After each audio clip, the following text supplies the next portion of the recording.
Maths கிளீனை தரும் 3 கட்டிகளுடனான Vim maths கட்டி ₹30 maths அமைப்புடன்.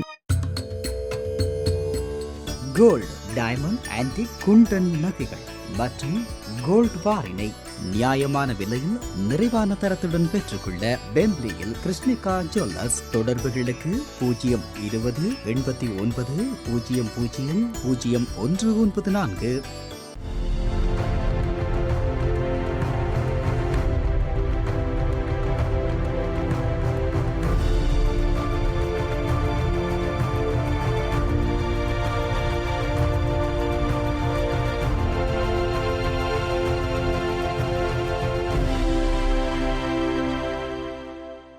வணக்கம்.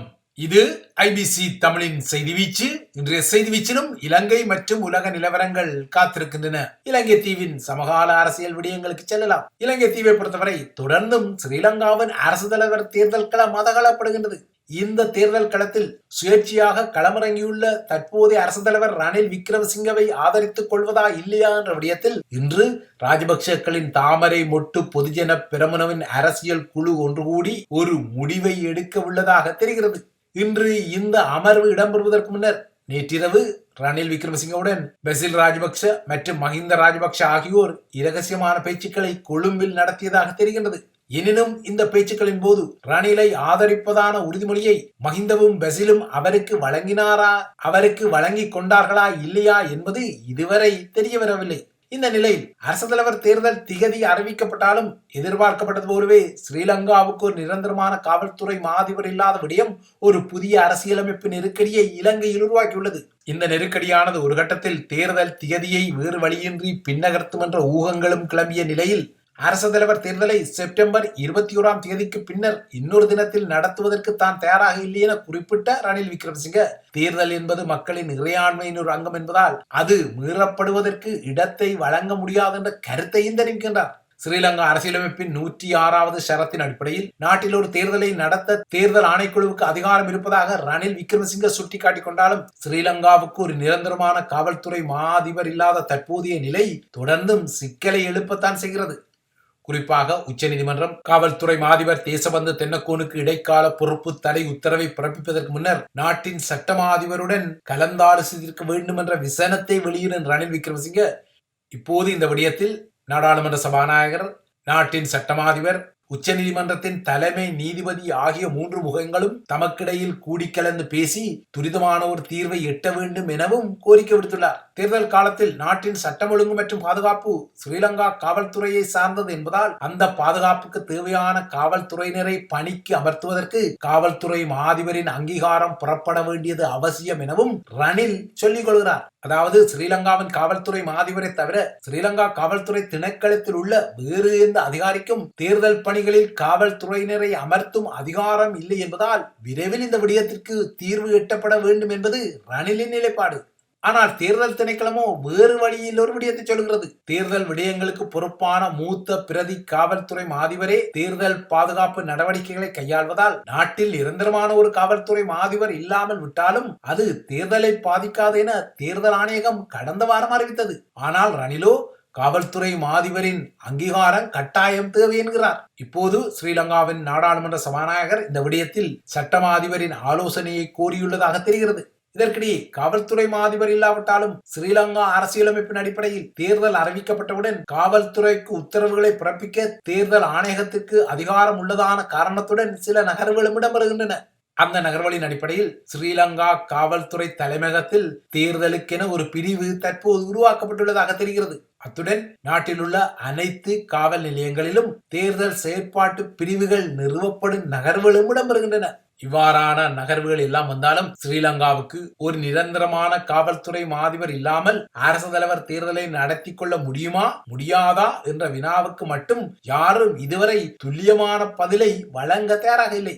இதற்கிடையே இந்த அரசியலமைப்பு நெருக்கடியின் ஒரு முனையானது ரணிலிடம் உள்ள நிறைவேற்று அதிகாரத்துக்கும் நாட்டின் நீதித்துறைக்கும் இடையிலான அதிகார போட்டியுடன் தொடர்புடையதாகவும் இருப்பதால் எதிர்வரும் செப்டம்பர் 21 ஸ்ரீலங்காவில் அரசு தலைவர் தேர்தல் நடத்தப்படுமா என்ற விடயம் ஒற்றை இரட்டை பிடிப்புக்குரிய விடயமாகவே இப்போதைக்கு தெரிகிறது.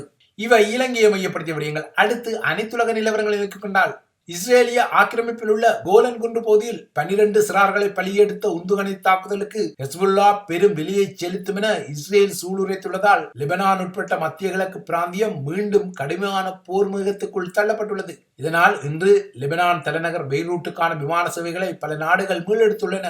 அமெரிக்கா விடுத்த லெபனானுக்குரிய பயண எச்சரிக்கையை அடுத்து இந்த நிலைமை உருவாகியுள்ளது.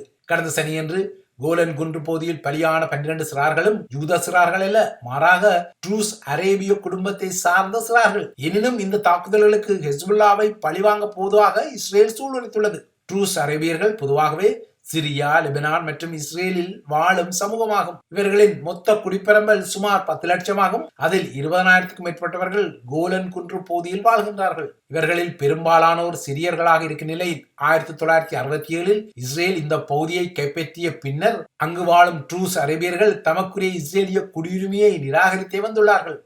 கடந்த சனிக்கிழமை இடம்பெற்ற தாக்குதலில் கொல்லப்பட்ட இவரும் இஸ்ரேலிய குடியுரிமையை பெறவில்லை என்பதும் குறிப்பிடத்தக்கது. எனினும் இந்த தாக்குதலை மையப்படுத்தி ஹிஸ்புல்லா மீது தாக்குதலை நடத்த இஸ்ரேல் தயாராகிவிட்டது.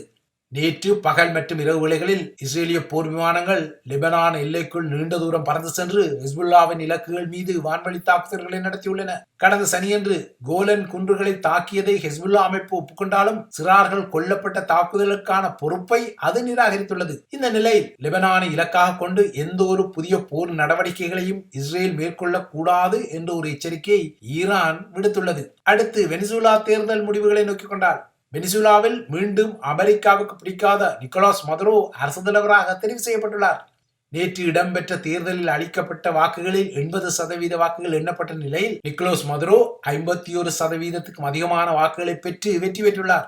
இதன் அடிப்படையில் 1999 ஆண்டில் முன்னாள் அரசு தலைவர் ஹியூகோ சாவாஸால் நிறுவப்பட்ட ஆட்சியின் நீட்சியை உறுதிப்படுத்தும் வகையில் மதுரோ தொடர்ந்து 3வது தவணைக்குரிய 6 வருட கால ஆட்சிக்கு தெரிவாகியுள்ளார். 2013 நிக்கோலஸ் சாவஸ் இறந்த பின்னர் நிக்கோலஸ் மதுரோதான் வெனிசுலாவில் ஆட்சியில் இருந்து வருகின்றார். தேர்தல் முடிவுகள் வெளியானதும் எதிர்க்கட்சி ஆதரவாளர்கள் அழுது புரண்டு வெனிசுலாவை விட்டு வெளியேற போவதாக குறிப்பிட்டிருப்பது இங்கு குறிப்பிடத்தக்க முடியும். இறுதியாக பிரான்சின் நிலவரங்களை நோக்கிக் கொண்டால் பிரான்சில் கடந்த வெள்ளியன்று ஒலிம்பிக் போட்டிகள் ஆரம்பிக்கப்படுவதற்கு முன்னர் நாட்டின் சில அதிவேக தொடர்ந்து தளங்களை குறிவைத்து நாசவேலை தாக்குதல்கள் இடம்பெற்ற விடயம் நீங்கள் அறிந்த விடயம். இந்த தாக்குதல்களால் ஏற்படுத்தப்பட்ட சேதங்கள் முற்றாக சீரமைக்கப்பட்டு இன்று மீண்டும் அதிவேக தொடர்ந்து சேவைகள் ஆரம்பிக்கப்பட்டுள்ளன. தீ வைப்பு உட்பட்ட சில நாசகார செயல்களால் பிரான்சின் தேசிய தொடர்ந்து அமைப்பான SNCF-இன் அதிவேக பாத விலையமைப்பு நேற்று வரை பகுதி அளவில் முடக்கப்பட்ட நிலையில் இன்று அவை வழமைக்கு திரும்பியுள்ளன. இந்த தாக்குதல்கள் காரணமாக கோடை விடுமுறைக்கு புறப்பட இருந்த பயணிகள் உட்பட சுமார் 8 லட்சம் பயணிகள் கடந்த 3 நாட்களாக பாதிப்பை எதிர்நோக்கிய நிலையில் இந்த தாக்குதல்களுக்கு பின்னால் உள்ள குற்றவாளிகளை கண்டுபிடிக்கும் வகையிலான தீவிர விசாரணைகள் இடம்பெற்று வருகின்றன. இந்த தாக்குதலுக்கு பின்னால் அதிதீவிர இடதுசாரி அமைப்புகள் இருப்பதாக பிரெஞ்சு புலனாய்வு பிரிவு குறிப்பிடுகிறது. இந்த தாக்குதல் சூத்திரதாரிகளை கண்டுபிடிக்கும் விசாரணைகளில் தற்போது குற்றவியல் நிபுணத்துவம் பெற்ற 50 புலனாய்வாளர்கள் ஈடுபடுத்தப்பட்டுள்ளனர். ஒலிம்பிக் போட்டிகளின் ஆரம்ப நிகழ்வை குழப்பும் வகையில் இந்த தாக்குதல்கள் இடம்பெற்றுக் கொண்டாலும் ஆரம்ப நிகழ்வு திட்டமிட்ட முறையில் பிரம்மாண்டமாக கடந்த வெள்ளிரவு நடத்தி முடிக்கப்பட்டிருந்தது. ஆரம்ப விழாவின் போது செயின் நதியில் இடம்பெற்ற அணிவகுப்புக்கு மட்டும் 120 முதல் 130 வரையான மில்லியன் யூரோக்கள் செலவானதாகவும் இது 2012 லண்டனில் இடம்பெற்ற ஒலிம்பிக்கின் ஆரம்ப விழாவை விட 4 மடங்கு அதிகம் எனவும் குறிப்பிடப்படுகின்றது. தற்போது பரிசில் இடம்பெற்று வரும் ஒலிம்பிக் போட்டிகளின் மொத்த செலவினம் 8.8 பில்லியன் யூரோ எனவே மதிப்பிடப்படுகிறது. இவை IBC தமிழின் செய்தி வீச்சு. தொடர்ந்தும் IBC தமிழுடன் இணைந்திருங்கள்.